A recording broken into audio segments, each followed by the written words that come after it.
friends, welcome back to another Renae Corner read. I don't know what the title of this thing is going to be. Renae Reads, I think sounds good. My chair is making obnoxious noise, so pretend you don't hear it. I'm going to try to be as still as possible so that you don't hear it. Welcome to another Renae's Reads section video. Today we are going to be talking about my latest 5-star read. It's called Love Requires Chocolate, and it is about Whitney Curry, who goes to Paris for a semester abroad. And there, I mean, obviously when you go to Paris, you're going there to fall in love. No, I mean, she's going there to like do school, but like she's also really going to fall in love, which I feel like she wasn't intending to fall in love, but you know, when in Paris, fall in love. Anyways, this book is about Whitney. She goes to Paris. She meets Thierry, who is a very handsome French young man who plays soccer, who also just happens to be her tutor. Like, how awesome is it that she not only gets to go to Paris for a semester, but her tutor is so cute and handsome. Love it so much. So, in this book, Whitney is the queen of doing a little too much, and as a fellow queen who does a little too much, who also loves lists, I thought, what a great ode to this book than me to talk about the 10 things that I love about Love Requires Chocolate, by my dear friend and author, Dr. Raven Stringfield, although I don't know if she uses her doctor title for her author stuff. But anyways, by Raven Stringfield, we're going to start at 10. We're going to work our way all the way up to 1, and hopefully I don't ramble too much where it gets off track and I get like giggly and too into it. Okay. Let me say this. This is a young adult book, and so like it's not typical of my typical reads. I feel like I need to say that to preface what else I'm going to say. Okay, so number 10 is that there are lovable characters here that make sense. I feel like each character has a role in the story, and there's not just like a billion characters strewn about. Like, all of the characters here really make sense, and all of the characters I love dearly, and I just like want to spend more time with them and get to know them even more than you get to know them in the book.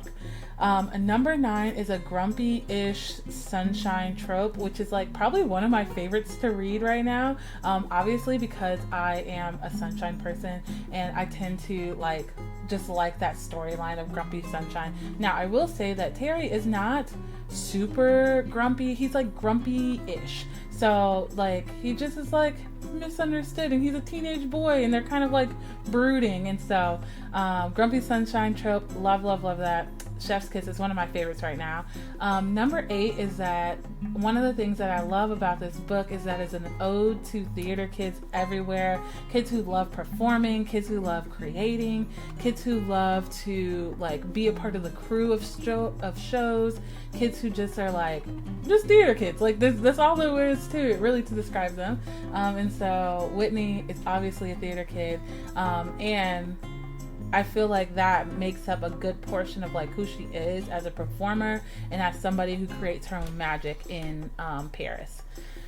Number 7 is that if you are not a Josephine Baker stan, obviously number 1 you should be. But number 2 is that in this book there are so many beautiful like facts and like odes, I can't think of another word, but like other lights shined on Josephine Baker's life and her life in Paris. And so like I feel like this book could make you a stan like the rest of us, and Josephine Baker is somebody who is worthy of being stanned. Number 6 is an inspirational, do exactly what she wants to do grandmother, and I feel like every teenager needs somebody in their life who just like takes risk and goes and does things, right? And so like in my life, it's my grandmother. She is about that life. She's going to do whatever it is that she wants to do, and no one can tell her anything. And I feel like teenagers often need somebody in their life to look up to in that way. And Whitney has that in her grandmother, and she's just so stinking cute. Grandmothers, black grandmothers, I tell you, they are just a league of their own. They just like do exactly what they want to do, and we're just like in awe to be a part of it. Number 5, obviously the inspiration for this is that there are lots and lots and lots and lots of lists.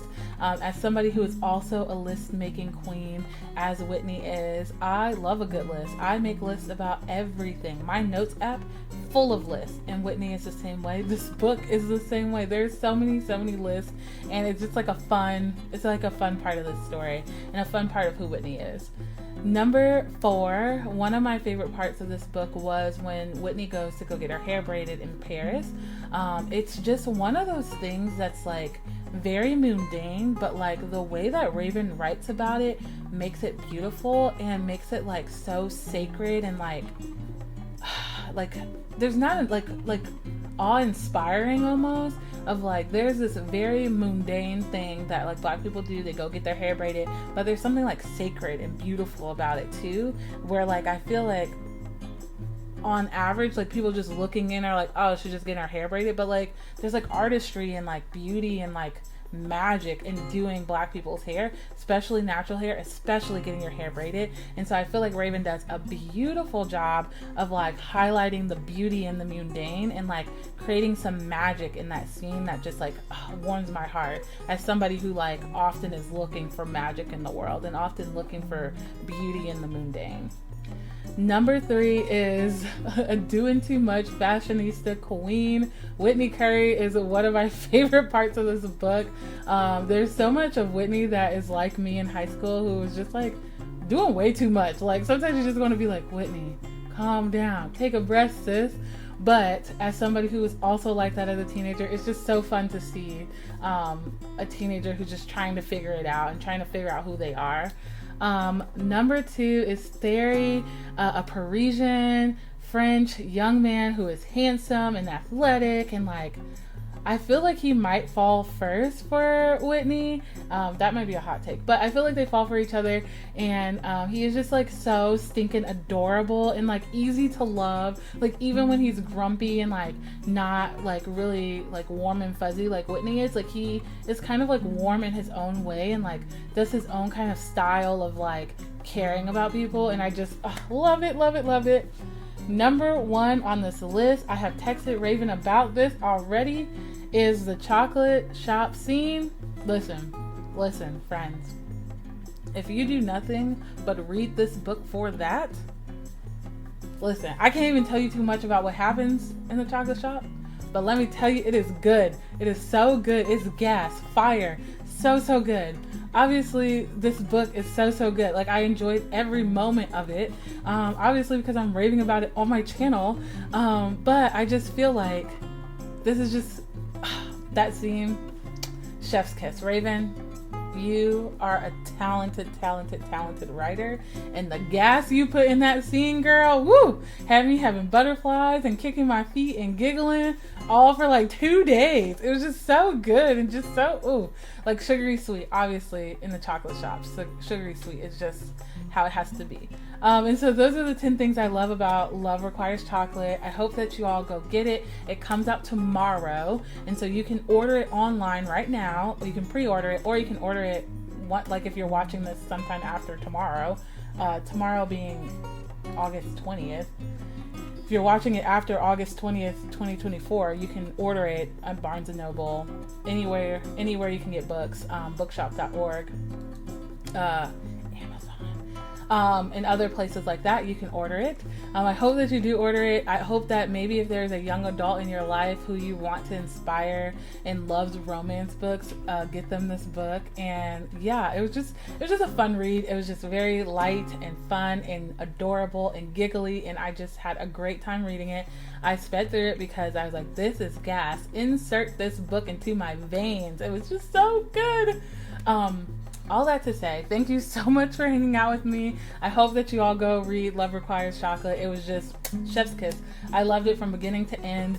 My only wish is that we got to spend more time with Whitney and Theory as they like continue their lives.